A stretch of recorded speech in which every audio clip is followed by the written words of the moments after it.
Hi friends, आप सभी का हमारे चैनल पे स्वागत है। फ्रेंड्स, हमने इलेक्ट्रिकल एंड इलेक्ट्रॉनिक्स ब्रांच की एक सीरीज़ हमने स्टार्ट किया था, जिसमें हमने इलेक्ट्रिकल मटेरियल्स से रिलेटेड हमने कुछ थ्योरी सेक्शन का पहला पार्ट डिस्कस किया था। फ्रेंड, उससे रिलेटेड हम लोग पहला जो सेक्शन था मैग्नेटिक मटेरियल से रिलेटेड जो सेक्शन है, उसका हम लोग एमसीक्यूज डिस्कस करने वाले हैं। आज 14 to 15 क्वेश्चन हम लोग जो एग्ज़ाम पॉइंट ऑफ व्यू से बहुत एग्ज़ाम पॉइंट ऑफ व्यू से इंपॉर्टेंट है और मैक्सिमम एग्ज़ाम में ये पूछा जाता है। तो ये बहुत सारे वेरियस एग्जामिनेशन में आए हुए क्वेश्चन है। आप जब कभी भी एग्ज़ाम से जाएँ तो एक बार देख लें, और इस वीडियो को देखने से पहले, इस एमसीक्यू को देखने से पहले आपसे मैं रिक्वेस्ट करूँगा कि आप मेरा पहला एक वीडियो देख लें, थ्योरी सेक्शन देख लें, ताकि आपको ये क्वेश्चंस तुरंत आप कैचअप कर सके, स्क्रैप से कैचअप कर सके। आपसे रिक्वेस्ट है कि इस वीडियो को ज़रूर देखें और लाइक करें। फ्रेंड्स, चलिए करते हैं शुरू हम एमसीक्यू से। फ्रेंड्स, हमारा हम एमसीक्यू हम लोग स्टार्ट करने वाले हैं। तो हमारा पहला क्वेश्चन से स्टार्ट करता हूँ मैं।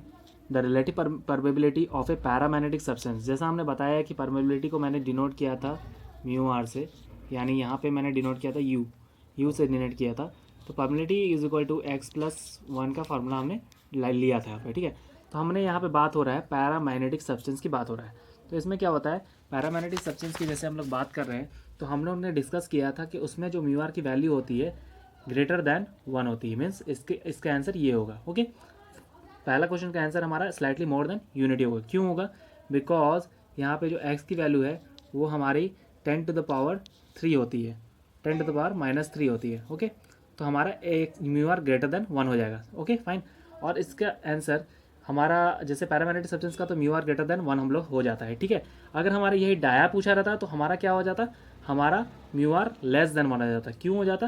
क्योंकि वहाँ पे हमारी जो हमारा जो म्यू आर की जो वैल्यू होती है, म्यू आर लेस देन 1 हो जाता है हमारा डाया के लिए, म्यू आर लेस देन 1 हो जाएगा। ओके फ्रेंड्स, और क्यों हो जाएगा? क्योंकि एक्स की वैल्यू हमारा होती है -10⁻⁻5 से -10⁻⁻6।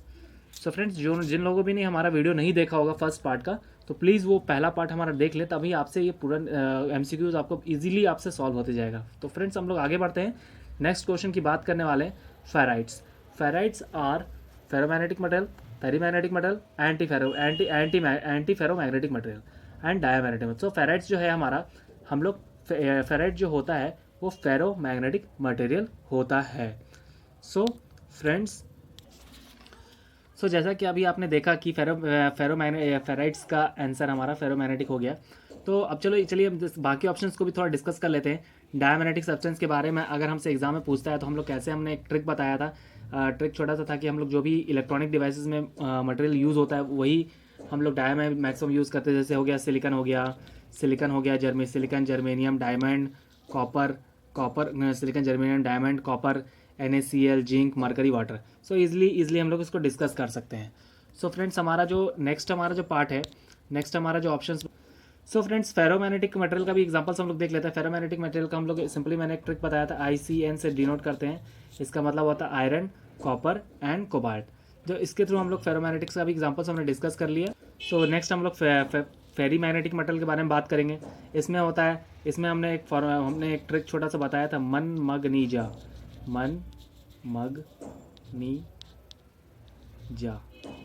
ओके फ्रेंड्स, तो इसमें जो मेनली फेरी मैग्नेटिज्म है, मेनली हमारा जो साइड में कंपाउंड जो होता है Fe2O4 ही होता है। और फ्रंट के लिए हमने एक ट्रिक बताया था, Mn से मैग्नीज, मग से Mg मीन्स मैग्नीशियम, नी से निकल, जा से जिंक। तो ये सिंपली हम लोग ये Mn Fe2O4, Mg Fe2O4, Ni Fe2O4, Za Fe2O4। Friends, इससे हमने पूरे दोनों चारों ऑप्शंस को हमने देख लिया। लेकिन फेराइट्स का हमारा फेरोमैग्नेटिक मेटल का ही, फेराइट्स हमारा फेरोमैग्नेटिक मेटल में ही हम लोग यूज़ करते हैं। फ्रेंड्स, हमने इस एग्जांपल को हम लोग बहुत अच्छे फॉर्म में हमने देख लिया हमने। तो नेक्स्ट हम लोग आगे बढ़ेंगे। और मैं एक और बात बताना चाहता हूँ फ्रेंड्स, कि जो फेरोमैग्नेटिक मेटल जो इसमें फेराइट्स का ऑप्शन है, जो मैंने ICN आपको बताया, साथ में आप लोग एक और ऑप्शन उसमें डाल दीजिए, फेराइट्स भी हमारा इसके अंदर ही इंक्लूड होता है, जो मैं आपको बताना भूल गया था। तो नेक्स्ट हम लोग नेक्स्ट क्वेश्चन की तरफ बढ़ने वाले हैं। Material which provide a path to the magnetic flux. Means हम लोग यहाँ पे जितने भी अभी सेक्शन हमने डील किया है, जो मटेरियल मैग्नेटिक पाथ प्रोवाइड कर रहा है मैग्नेटिक फ्लक्स को, उनको सिंपली मैग्नेटिक मटेरियल से हम लोग डिनोट करते हैं। बहुत ही सिंपल है फ्रेंड्स ये वाला टॉपिक। आगे हम लोग नेक्स्ट सेक्शन में हम लोग बढ़ते हैं। Permanent magnets are made of. पहला, permanent magnets are made of. So हमने इसके बारे में देखा था कि परमानेंट मैग्नेट्स हमला मेनली हार्ड मैग्नेटिक मेटल के लिए यूज़ होता है, क्योंकि वहाँ पे हिस्टेरेसिस कर्व ज़्यादा बड़ा होता है, वहाँ पे हमारा residual coercive and retentive force ज़्यादा बड़ा होता है, रेसिडुअल मैग्नेटिक फोर्स ज़्यादा बड़ा होता है। सो परमानेंट मैग्नेट्स हम लोग हार्ड मैग्नेटिक मेटल के लिए यूज़ करते हैं। सो फ्रेंड्स, हमारा जो इलेक्ट्रोमैग्नेट जो होता है, सॉफ्ट मैग्नेटिक मेटल जो होता है, हम लोग सॉफ्ट मैग्नेटिक मेटल में हम लोग कौन कौन सा मेटल यूज़ करते हैं, मीन्स वो टेम्परेरी मैग्नेट्स में यूज़ करते हैं हम लोग सॉफ्ट मैग्नेटिक मैग्नेट्स में, मीन्स कौन सा टेम्परेरी हम लोग मैग्नेट्स को यूज़ करते हैं। और सॉफ्ट मैग्नेटिक मेटल का कुछ एग्जांपल जैसे बता सकता हूँ मैं, आयरन हो गया, फेरस हो गया, आयरन फेरस हो गया, फेराइट हो गया, फेराइट अलॉयज बोलते हैं, फेराइट अलॉयज, फिर गार्नेट, सिलिकॉन अलॉयज। एंड कुछ एग्जांपल्स हम लोग हार्ड मैग्नेटिक मेटल की बात कर लेते हैं, मैं आप ध्यान से सुनते रहिए। अल्निको अलॉयज भी बोल सकते हैं, एल्यूमिनियम, निकल, कोबाल्ट, आयरन अलॉयज, एल्यूमिनियम, निकल, कोबाल्ट। सो इस टाइप के अलॉयज भी हमारे हार्ड मैग्नेटिक मेटल में आते हैं, एल्यूमिनियम, निकल, कोबाल्ट। और इसमें आते हैं इसमें हमारे ये आने वाले हैं iron, ferrous, ferrite alloys. Okay friends, next हम लोग आने वाले डिस्कस करने वाले हैं, नेक्स्ट क्वेश्चन की तरफ चलते हैं। The critical temperature of which the ferromagnetic material lose their magnetic property. Means हमने एक बार डिस्कशन किया था कि जो ट्रांजिशन जो होता है हमारे कर्व के पास, जो हमारा एक पर्टिकुलर टेम्परेचर पे, उस टेम्परेचर को क्या बोलते हैं, उस पॉइंट को क्या बोलते हैं, उस पॉइंट को हम लोग क्यूरी टेम्परेचर बोलते हैं। जब हमारा फेरोमैग्नेटिक सब्सटेंस अपना मैग्नेटिक प्रॉपर्टी को लूज करके पैरामैग्नेटिक सब्सटेंस में चला जाता है, तो उस टेम्परेचर को, इस क्रिटिकल टेम्परेचर ऑफ विच, उस पॉइंट को बोलते हैं, उस पॉइंट को हम लोग ये क्यूरी टेम्परेचर बोलते हैं, इस पॉइंट को, इस टेम्परेचर को, और इस पॉइंट को हम लोग क्यूरी पॉइंट बोलते हैं। ओके फ्रेंड्स, नेक्स्ट हम लोग नेक्स्ट क्वेश्चन की तरफ बढ़ते हैं। The property due to which the resistance of some metal और compound vanishes under certain conditions. Means ये हमारा सेक्शन अभी और आगे आने वाला है, लेकिन फिर भी थोड़ा सा इसमें डिस्कशन में कर देता हूँ। क्या property due to which the resistance, means resistance of some metal compound vanishes. तो ये होता है हमारा सुपर कंडक्टिविटी में, जब इसकी ओरिजिनल जो प्रॉपर्टी होती है, रेजिस्टिविटी इसकी जीरो हो जाती है, वैनिश हो जाती है कुछ पर्टिकुलर कंडीशंस या टेम्परेचर वेरिएशंस के कारण, उनको सुपर कंडक्टिविटी से हम लोग बात करते हैं। ओके फ्रेंड्स, सो हम लोग अब 7th नंबर क्वेश्चन पे आने वाले हैं। The material with law resistivity is simply हमारा बी ऑप्शन होगा, जिसका रेजिस्टिविटी बहुत ज़्यादा होता है।